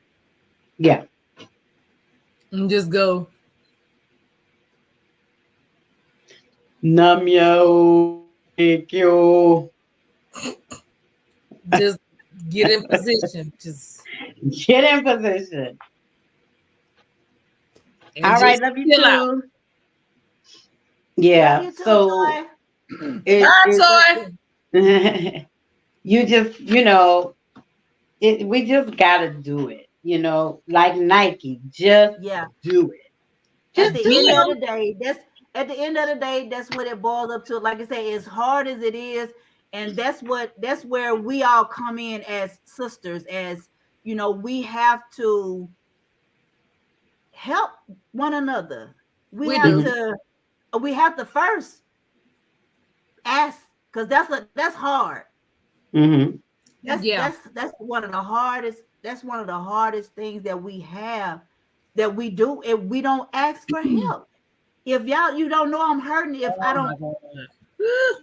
if if it's not said, you can see it, because I but wear but mine like a listen, shield. But but but it's but listen. but it's Here's one hard of to the ask. questions. Yeah. Wait, but here's one of the questions that was asked What's that? that I think a lot of us don't really realize. On one of those sheets, it asks, do you have, or do you think that you have a mental issue? And this is one of the things that I said on the live yesterday. I really want people to stop Oh, correlating therapy and counseling with crazy, with crazy. Yeah. right? Because as long as Same we thing. continue to correlate those three together, Yeah. you're always going to have a person that feels like, I don't have a mental health issue. Right. One, because nobody in this world wants to be called crazy. Even people that are out here, these school killings, the LGBT killing in Orlando, these just all of the killings around the world. None of these people want to be called crazy. Even the girl we call crazy that faked her own kidnapping. You have to think about what they're going through. So I want everybody to stop correlating crazy with counseling and therapy, because therapy is for people who are grieving, who have lost a parent who has been in their lives forever, lost a sibling, lost a child. They need to learn how to cope with that. That's not crazy, right? People who have dealt with childhood trauma, adult trauma, things that are happening in their life that was out of their control. That's not crazy. Mm-mm. Sometimes it's people that have just a lot on their plate and they need somebody to talk to other than their husband, other than their sister, other than their best friend. They ain't crazy. Yeah. And these people that are out here, these men or these boys that was out here doing all these school killings, I really don't feel like nothing was wrong with them, like crazy, crazy. I felt like they had a lot of stuff going on mentally. They had family issues. They had mommy issues, daddy issues. Even these people that would go back and kill these people when they fired them out for job, they were just on overload because you done lost your job. Now you ain't got no money. You can't take care of your family. You can't do this. You can't do that. They just need somebody to talk to. So we have to stop correlating therapy and counseling with, oh, she crazy. Oh, yeah, she must be crazy. She got to go talk to the psychiatrist because she crazy, girl. Oh, he crazy. We have to stop doing that. We have to break that stigma of that. And this is why a lot of people do not go and get the help they need because they feel like if their family, friends, and associates and people around them find out they're getting therapy and they're getting counseling, you know what they're going to say? Oh, they're crazy. Mm.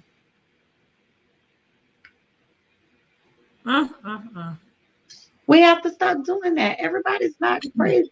We have mental issues, but mental issues, it ain't because you just psycho out your mind. Right. And nobody just was born psycho out their mind. They dealt with childhood traumas that they never got over. Nobody ever helped them with. Mm-hmm. And again, that could be mommy issues, daddy issues.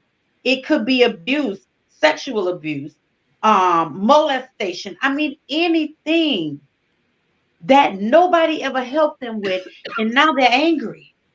And now they're mad. Because now this is going into my adulthood and nobody ever took the time to help me to say, are you okay? To go to send me to counseling, to send me to treatment to deal with this stuff. Right. So now you know what happened? They done blew a gasket. Yep. And now they want to hurt anybody that they know or anybody that looked like the person that molested them or hurt them or did them wrong. Facts. Or they want to go back and hurt the children because that's the time that they were hurt. Nobody ever thinking about that. All they think, oh, he got mental issues and it. Yeah, but why does he have mental issues? Right. Right. What happened? What happened? And of course, medically, you can have a chemical imbalance that can make you a little off. Mm-hmm. But that chemical imbalance ain't gonna make you go out there and kill nobody. It's something else that is going on. And people have to look at the people that are doing the killing. Once they start digging into their past, they got to see all this stuff that happened while he was a kid. And the mama was gone, and the mama abandoned them, and the daddy abandoned them. And it's always something that these people are doing this. Nobody just come out the womb and they crazy and they grow up thinking they're going to go kill somebody. That's just not the way the brain works, and that's not the way the world works. But a lot of it starts when they are children, because sometimes Absolutely, that's what I'm saying. They can be born already off the charts because something was going on with their parents when they were born, but they saw it and they swept it under the rug. Like you say, you got this child that, how they used to have all these kids all the time that go around and, stabbing, little kids being angry for just like 4 and 5 and 6 years old, doing grown adult things, stabbing people and at their parents and snapping. So it started off as a kid, and they want to play with it, like to say, well, I don't know why little Jimmy is acting like that. Spoiled. Little Jimmy was born because his mom or his dad was on drugs or something happened with already in the womb. So when he got here, he was already off balance. But because y'all wanted to play with it as a child and sweep it under the rug and say, well, he's just going through something, or his mom. Get them help then. Y'all not getting them help then, and then little Johnny is gonna grow up to be big Johnny, who's gonna kill somebody because you didn't Retaliate. Mm-hmm. you didn't Mm-hmm. stop him at 4 and 5 years old. You thought that shit was funny, or you thought that shit was just, oh, he's just acting out. Mm-hmm. Yeah, he's Right. acting out. He sure is. He's acting out because of you, of something you did Or when he didn't got do. here, Or didn't when do. he, yeah, before he got here. He didn't have no control on him being born with alcohol in his system or drugs in Right. his system. That Uh-oh. ain't that kid's fault. But then he grows up because y'all pacify it and put a band-aid on it, Yeah. and you know what I'm saying, allow him to grow up, and now he's grown up and he's a fool now. Yeah. Yeah, so it does, like you say, it stems back, but it's a lot be going on. And that, because you, like blacks, like you said, they call them retarded or crazy, but Mm-hmm. they didn't get them help because Right. everything was pushed under the rug. Everything, what goes on, we're not gonna talk about what happened as a child, whatever happened to our families or in our family. We're not gonna talk about it Mm-hmm. until that kid that you're not talking about does something. Mm-hmm. And now everybody want to talk about it. Everybody want to pull the rug back and see all that, how that dirt had piled up, because you kept sweeping it up under there, like when Yeah. nobody gonna see that knot. I got my carpet in front of my house is sitting this tall. That because y'all just swept everything up under it, and y'all can't see that. You just, because you step over it, around it. Yeah. So yeah, it does. It plays a whole, it plays a part. Childhood traumas, not getting help Yeah. because you don't want your child stigmatized as something's wrong. It is something Yeah. wrong. We got to Yeah. admit that there is a problem with Houston. We have a problem. Like Keith Sweat said, something, something, something, Something, something something just just ain't right. ain't right. Yeah. Yeah. The man is a genius. Well, and it's absolutely correct the way you say, they just sweep it under the rug and they sweep it under the rug and they try to hide it. But Yeah. that goes back to what we talked about on several episodes ago about when we were coming up, and Dawn even said it at the retreat. You children are to be seen and not heard. That's the first thing. Right. And the second thing was Right. anything that goes on in my house, it better stay in my house. Right. Better not hear it from nobody else, no I way. bet not hear it from nobody. So then one, it made the kids terrified to even look at somebody's way Right. And say something. and say something. So another thing is when these childhood traumas were happening, we were so afraid to say anything Right. because again, little children are to be seen and not heard. And what Mm-hmm. happens in my house stays in my house. Right. So what do you say? What do you do? We don't do anything. So then what happens? You carry this childhood trauma into your adulthood. Right. And again, like Kiki said, they sweep it under the rug. Yeah. And so what they don't realize is that your mental is being tampered with at a young age. Yeah. Yeah. Yep. And so herein lies mental health. Yep. So now your mental health is all up Yeah. because it was swept under the rug. Yep. And now you want to put the kids on medicine, Ritalin and Yeah, ADHD. Tell them they got ADHD and they got all of this. They can't sit. But like you say, the root, you got to get to the root of it. you got to get to the root of it. To Because the root. it ain't that many. It's too many children are being autistic, Yeah. being diagnosed with being Being diagnosed. autistic. Yeah. Hmm. It's too many kids with the ADHD. It's and the side effects are worse than the actual issue. Yes. And that's the problem. And like I said, you as a child, you trying to give a child medication for something that really adult. It's an adult. I don't care how you break it down to say, okay, well, I'm gonna only give them this dosage. Their bodies are not equipped to handle that medication. And then you wonder, well, this ain't working. No, it's not gonna. We as adults, we know what that shit do to us. Right. You got adults attempting, you know what I'm saying? They say the medication can cause, the side effects can cause suicide. It can cause depression. It can cause your hair loss. So think about that as a child, giving that to your child. Right. Yeah. Half of the doses, you're going to get half of the shit. They're still going to feel those effects. Still going to have the effects. They're still going to have those effects. There's got to, but it's a money thing, you know. If you don't if you ain't going to the doctors, they're not getting paid. Right. So they're gonna keep you coming back. They're gonna keep giving you these medications. And okay, if this dosage ain't work, then find this, then work this, then work this. You're gonna keep the woman with the issue of blood.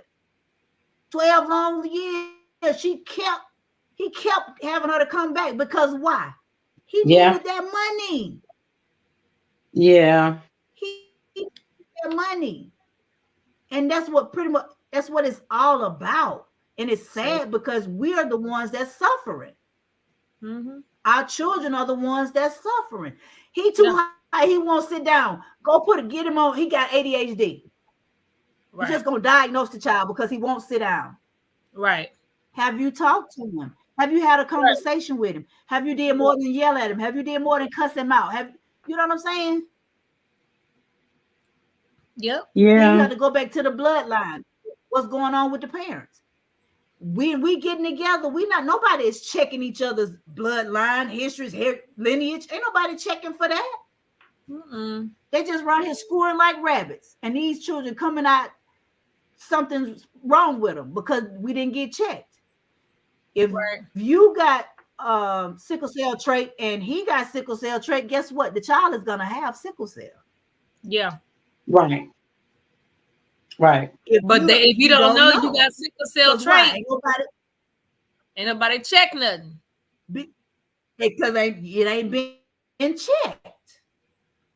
Or things, any other things. What's going on in your lineage, the medical history of your parents and stuff. We weren't taught to do that. But I also feel like it also comes with paying attention to your kids. And because I went through what I went through as a child, I paid attention to my boys. Right. I knew when something was wrong with them, when something was wrong with them. I knew. I paid attention to my kids. Of course. And so, but a lot of people, yes, but a lot of people don't. They're so busy. With their mental. So they're not protecting the mental kids. And that's where we go wrong with our mental health. And that's the domino effect. Yeah. The domino effect. You know how they say, if mother's not happy, nobody's happy. You better believe it. That's absolutely. So if I ain't right here, how can I take care of you? Right. If I don't know what I don't know, how can I take care of you? How can I teach you the right way if I wasn't taught or if I don't know? Now, sometimes because you still have those people that it's still learn. At some point, you got to be able to say, hey, you can't just keep blaming it on, well, I wasn't taught, I wasn't told. So you can't keep blaming it on that. At some point, you got to take the brunt of it and say, you know what, because this happened back in the day, I'm not going through the same thing. There you go. I'm going to go in a different direction. That part. We have to start taking accountability. Accountability. Ding, ding, ding, ding, ding, ding, ding. We have to start holding ourselves accountable. We have to start holding ourselves accountable. Yep. So and others. we have to start setting boundaries so people know how to treat us. We have to start protecting our mental at all costs. At all Protecting costs, the mental of your kids. And you can't speak for your family members because they're grown, but what you can do is you can pass some information along so that their mental is better than it used to be or than it is. Yeah. So all of these things, and I'm as I'm talking more and I'm reading more of our questions and things that we did at the mental health retreat, I'm really finding that all this thing is just one big puzzle. Yeah. Of pieces that go into one big puzzle. Because when you set boundaries, people know how to treat you. So when people know how to treat you, and if they don't treat you the way you expect, you can release their ass. Okay, so then that protects your mental. But if you set those boundaries and they know how to treat you, then guess what? You ain't got to worry about the stress. You ain't got to worry about this over here and this over here. You ain't got to worry about that. Because one thing, if they don't meet your expectations of the boundaries you set, you cut them off. Because that is protecting your mental. And your peace. It's protecting your mental. So all of that it's all pieces to one big puzzle. So you have to get into the root of your issues, your childhood issues. You have to get into the fact that you're worthy to be loved and have all of this other stuff. Then you have to clean your plate so you can have time for yourself to make your mental more healthy. Yep. This is a domino effect. Yep. You got to do this first, then this first, and this first, and this first. And when you follow all these things, it protects your mental. And then you ain't got to worry about nothing. Therefore, protecting your peace. Therefore, protecting your peace. And always remember, your mind should mean everything to you. Your mind should mean everything. Protect your peace, protect your mental. Or, Lisa, where that gunshot? Or you can just go this way route. There you go. To them, not you. Okay? So we want to keep from things like that. We want to keep things like that from happening.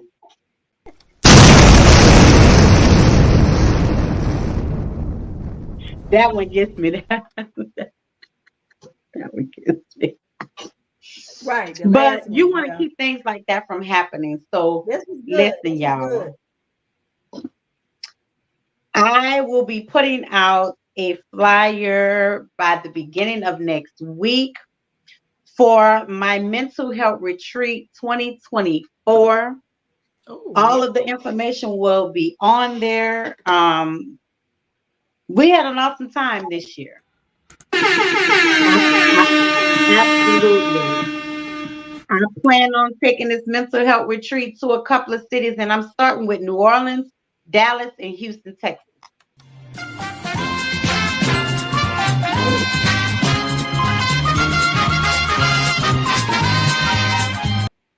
Okay. Nisa with all the sounds. But I know, right? We learned a lot. So y'all get ready. I am going to have the flyer out. I'm going to have the page that you guys can follow for my mental health retreat. And I'm not going to even say my mental health retreat. This is our mental health retreat because these ladies are in the process and the journey of their healing, and they will be there with me at these mental health retreats, helping me help others. So, yeah, look out for it. And the title is Let It Go. Hey. Let it go. Let it go. Let it go so that you can protect your peace and your mind. Yeah. Mental Health Retreat 2024, May 11th. May 11, 2024. So, y'all got anything else to say before we roll up out of here?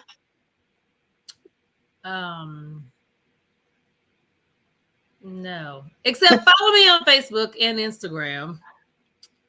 My Facebook name is right there. Instagram, you can follow me at Nisa_KK or just Nisa K.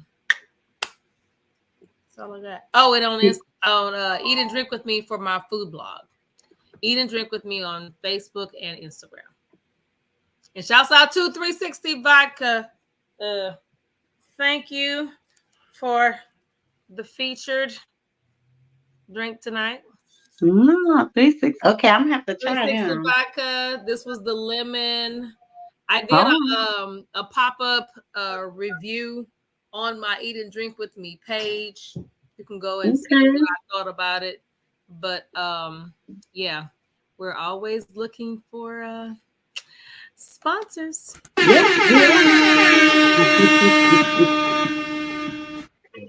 Kiki, you got anything to say? I don't. Feel no ways tied? All right. There it is. No, I do feel tired. I feel very no. I'm well good. This was good. So okay. Well, you guys can follow me on Instagram at BayouZiva504, which is my personal Instagram. And you can follow me at Enchanted Illusions by VK on Instagram, Enchanted Illusions by VNK on Facebook, and that is my event planning business. And you can also follow our mobile lab at Q Labs on the go. What is it? What is it? Q Labs on the go.info the website.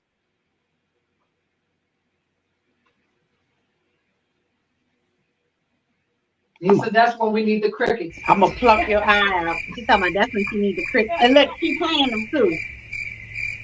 Q Labs on the go .com. Yes. And that's for our mobile lab. And also Tina Bridges of TLA is hosting an adult prom December 9th, and it's the sneaker ball edition. So you guys can follow Tina Bridges, go on her page. I don't know the link, but y'all need to be there. There we go. Sneaker ball edition. Asia's Beauty Prom, December 9th, 7 p.m. to 12 a.m. So get your tickets. Okay? Okay. Anything else going on? Well, I do want to put this out there. Since we're following everybody. Oh, okay then. Okay, he entertaining. Okay, Mr. Yours truly. Yeah, Kilvente will be entertaining, but yours truly will be hosting the annual. And Kiki, you and I will be doing media. Fashion show, and the Ladies Den will be doing media at this fashion show. October 28th is the date. Tickets are still on sale. Please make sure you come through and support. This is a fundraiser for breast cancer awareness as well as lupus awareness. So we'll be honoring certain people that are going to be there that are survivors or that are honoring or standing in place for survivors, or honoring those that have that are no longer with us due to breast cancer or lupus. So tickets are still on sale. 5th annual breast cancer awareness, a night in Paris fashion show. Shouts out to Sarah Moses. She was with us last week and talked about it. So you can go back to our show from last week and see what all she had to say about it. But yeah, I'm excited. Okay, and I don't have a flyer, but I will make sure I have it next week. Is next week gonna be too late? Well, the Elite Dolls is having a Pink and Black Affair Gala on October 21st. Okay.